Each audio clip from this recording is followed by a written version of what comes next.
Planned Zelenskyy meeting with Witkoff and Kushner in Brussels cancelled, and how NATO has a plan B for Ukraine in case Putin refuses to agree to peace on Trump's terms.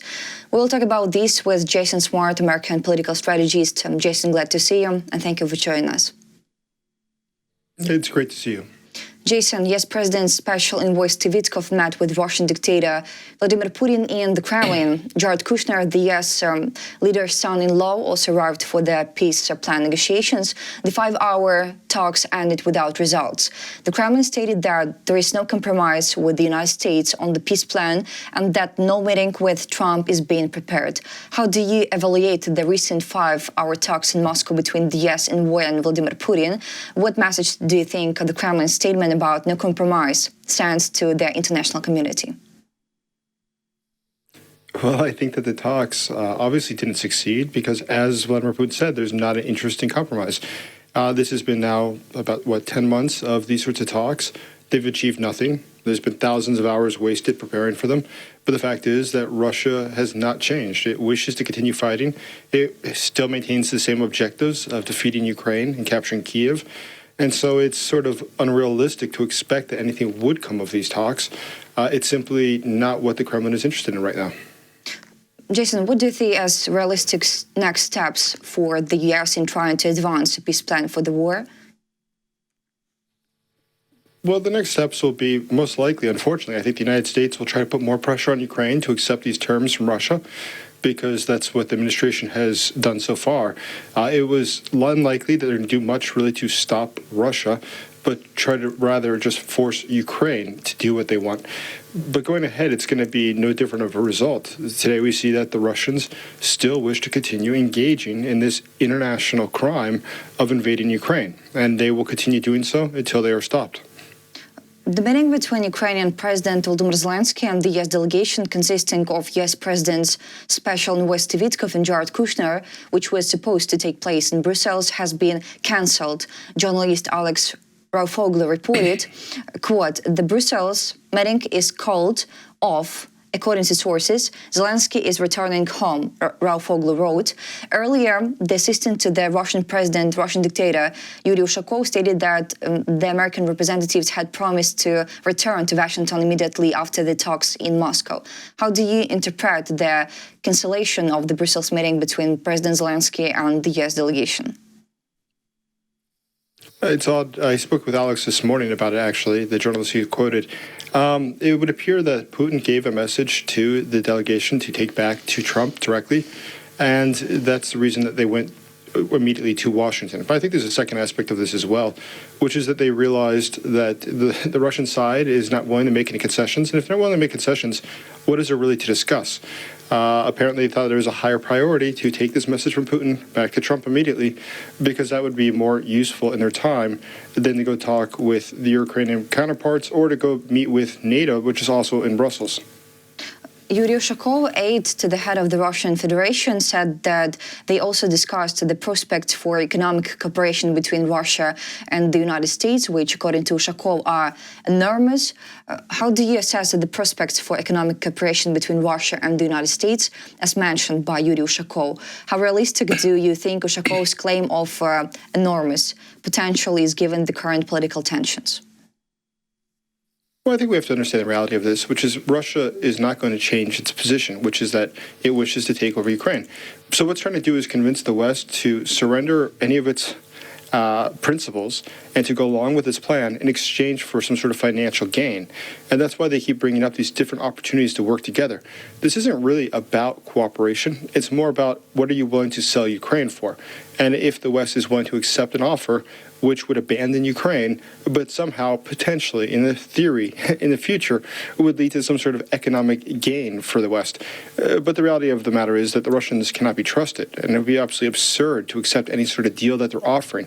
Let's be honest, if they're not willing to abide by the international treaties which they've signed, why do you think they would agree to a deal that's given verbally during these sorts of talks that are behind closed doors?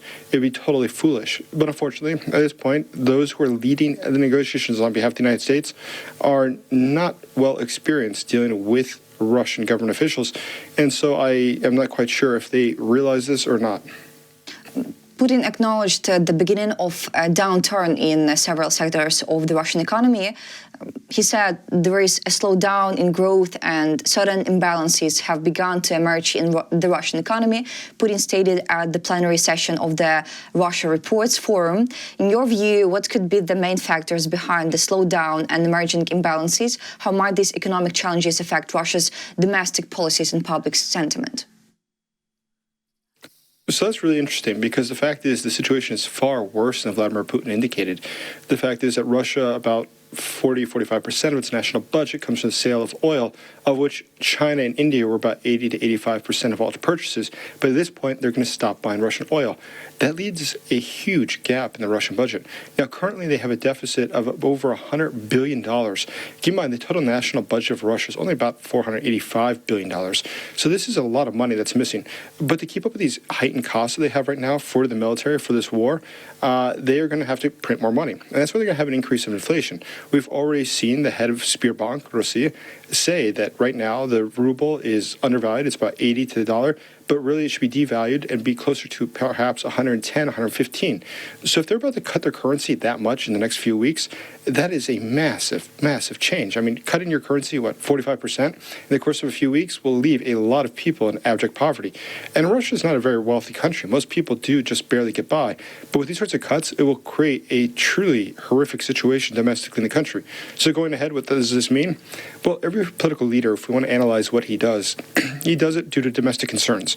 And what he does in foreign policy is because of domestic concerns. So if he is looking at the situation, he doesn't care about the people of Russia. That's quite obvious. But he does care about his own stability. All dictators worry, first and foremost, about their ability to stay in power.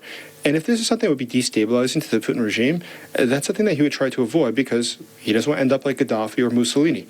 So looking ahead, I think that for the Russians, there is actually a lot more pressure on them right now than what they publicly admit. Or there's a lot of pressure on them right now than they recognize, and they might not recognize that due to the fact that simply Vladimir Putin is quite often insulated from what's really going on. He doesn't get all the facts of how bad the situation is. And because of that, there's so many people today who are probably trying to mislead him. Keep in mind, there's a lot of people making tons of money because of this war in Moscow who are close to Putin. Those people don't want to see this war end. So it's also very possible that they try to mislead him or try to trick him into believing that Russia could continue fighting this war, which it cannot. And because of that, he keeps making bad decisions. But economists with whom I've spoken with recently, those who specifically study Russia and its economy, have said that even in the month of January, we might see a total collapse of the ruble. It'd be far worse than what we saw in 1998 when the ruble collapsed the last time. More about peace negotiations. NATO is preparing a plan B in case peace negotiations on Ukraine fail. Radio Free Europe and Radio Liberty reports, citing 8 alliance diplomats. European allies doubted the effectiveness of US efforts, as Putin, they say, is effectively insisting on Ukrainians' capitulation. How do you interpret NATO's preparation of a plan B if peace negotiations on Ukraine fail? Well, there certainly has to be a plan B because the negotiations will fail. That's quite clear. Vladimir Putin is doing his best right now to project strength and his lack of interest in negotiations. And we just saw in the past 2 days, look at the day before the meeting in Moscow, when he was dressed up in his military fatigues, talking about how Russia was advancing and had taken Pokrovsk and Volchansk. Both of those are absolutely false. He has not. In fact, I was just in Donbass the same day that he made that announcement, and most certainly Pokrovsk is not taken by the Russians. But then the next day, he has his economic forum. He says, our economy's got its problems, but we could continue fighting. He did both of these things as public shows right before the meeting in Moscow to try to demonstrate that Russia was strong. But Russia is not strong. And he himself, though he can claim that it's ready to fight Europe, as he said just immediately before the meeting, the truth of the matter is if they, after 3 3/4 years, cannot take Pokrovsk, why would we think that they have any sort of potential to be able to take Kiev or then to try to take over a country in Europe or to fight a war with a country in Europe? It's absolutely unrealistic. Russia today is not in a position to do so. But all the same, NATO has to take all these sorts of threats seriously and prepare a response to them. Russia has been allowed for far too long to get away with these sort of reckless statements and to work against our national security interest, but to do so just under the threshold of tipping off Article 5 in NATO. And that's allowed them to get away with far too much. And today is a day that we should definitely call them on it.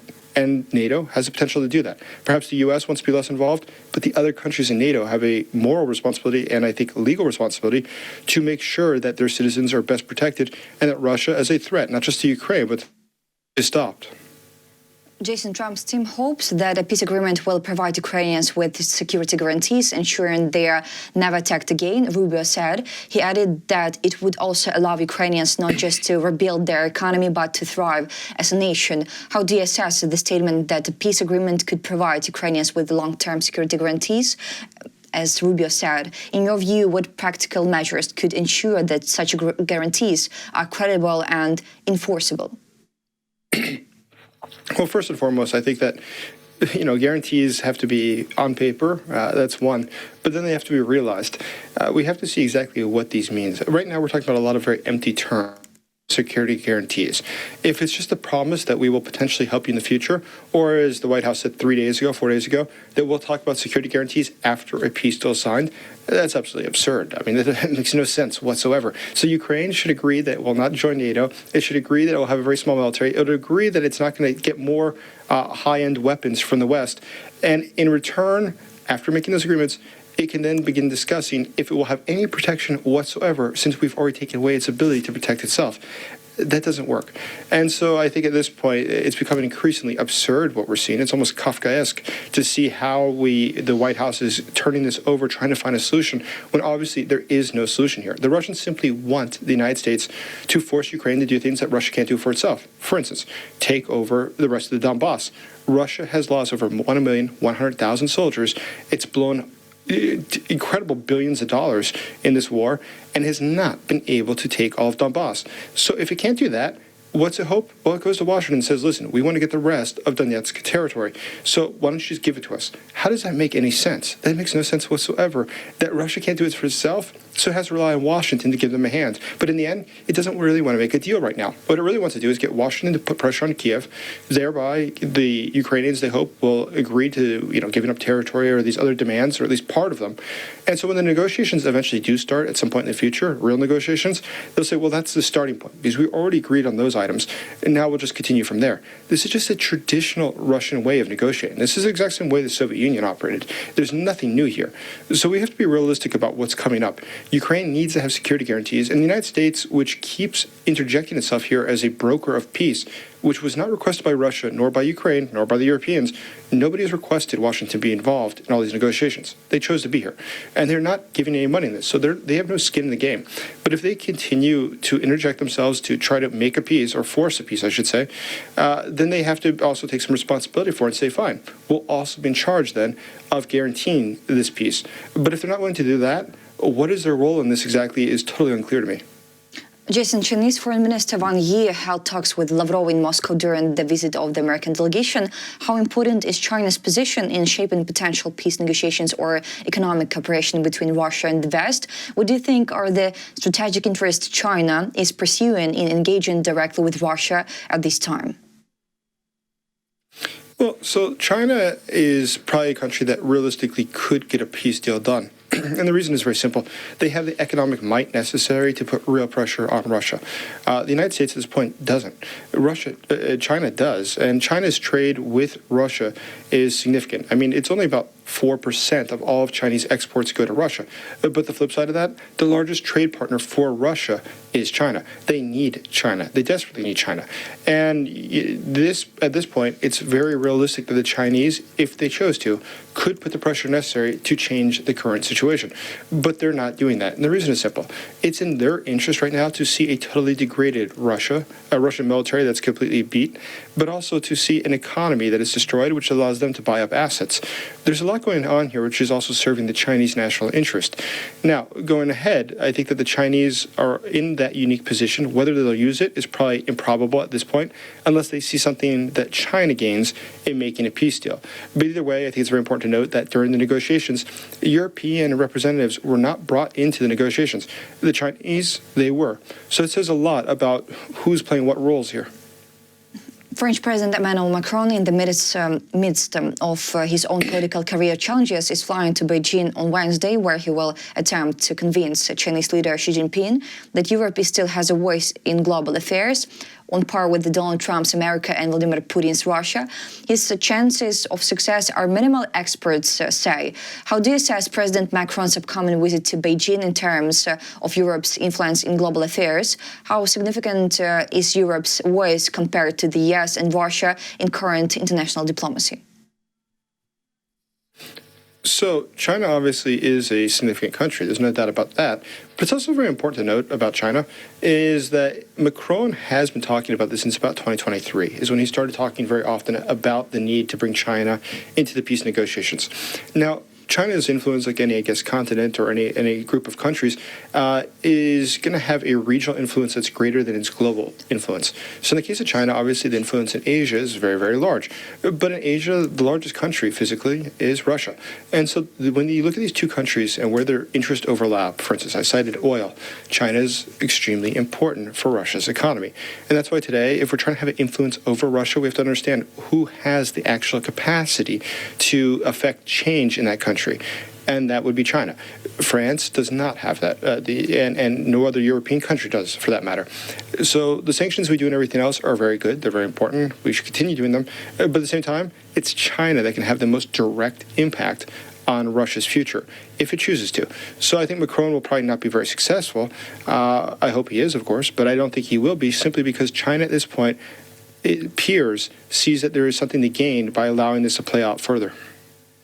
Jason, and the United States intends to return Russia's frozen assets once a peace agreement is signed. Political reports Washington communicated this decision to the EU sanctions envoy David O'Sullivan. At the same time, European Commission President Ursula von der Leyen continues to push for a plan to finance Ukraine using these funds. How significant is EU-US coordination on sanctions and frozen assets in the current geopolitical context? Your opinion? Of course, it's very important. The coordination of sanctions is absolutely critical. One of the things that's most important, though, and I think that we've missed is over the past 3.5 years, is, once again, having sanctions is fine, but if they're not enforced thoroughly, then they don't really help anybody, do they? So today, the biggest problem we have is that there are a lot of different things going on that allow the Russians to keep bypassing sanctions. Now, there's two different levels of this if we want to look at it more analytically. On one side of it, there's the simple things that we see, such as the shadow fleet that goes around the world with this Russian oil and sells it. Ukraine is enforcing sanctions now by destroying those ships, fortunately. But there's another side as well, which is that we recognize this is happening. We all know where these ships are. They can be found. It's not hard to find them. We could be choosing to board those ships with our navies from the West and to then arrest them, arrest the assets that are there as well, for not just violating sanctions, but violating maritime law. But something else is here. We talk about the enforcement of sanctions and what that means in the grand scheme. We have to also put pressure then on our partners, such as China, to make sure that they are not bypassing the sanctions or violating them, including for things like microchips. So there's really several different sides of this question. But in all cases, the enforcement of sanctions is, at this point, I think, even more important than putting new sanctions. We have to put into place and execute what has already been put into paper. Jason, representatives of the European Council and the European Parliament have reached a preliminary agreement on completely ending imports of Russian natural gas by 2027, according to the Council of the European Union. How significant is this move in the broader context of Europe's energy diversification strategy? What alternatives or sources of energy do you think the EU could rely on to replace Russian gas? Well, we have to note a couple things. One is that you remember when they first started moving off of Russian energy, there was a lot of people who said it's going to be impossible, it's going to be too hard. Angela Merkel said that for many, many years. We saw how there was an interest in continuing things, such as the pipeline that was absolutely insane, but we never sanctioned it. People were against stopping it. But today, what we see happening, but we see that it is possible to get off Russian energy if there's a decision to do so. It has complications, it takes time, but it's doable. It's not impossible by any means whatsoever. Russia had always used this threat that Europe is going to freeze without Russia, but that's simply not true. There are other options. You just have to investigate them. And today, given the situation that Russia is in, it's very desperate to sell its gas. It's very desperate to sell its oil. But if it can't do that, Russia is really going to have significant problems. So the best thing we can do at this point is to complicate those problems, to make them worse for Russia. And that's something we have the capacity to do. So I hope that Europe does continue with this, obviously, but I think that it's important they do whatever they can today to speed up that process. Next year, Ukraine plans to open, complete and close 3 negotiation clusters for EU accession or out of the 6 required. Kyiv is placing great hopes on Ireland and its presidency of the EU. How realistic are Ukrainians' expectations regarding the EU accession process under the current geopolitical conditions? What role can other EU member states play in facilitating Ukrainians' progress in these negotiations? So I think in terms of EU accession, it's going to be a much easier process than NATO accession, obviously. And I think it's realistic that it happens in the shorter term.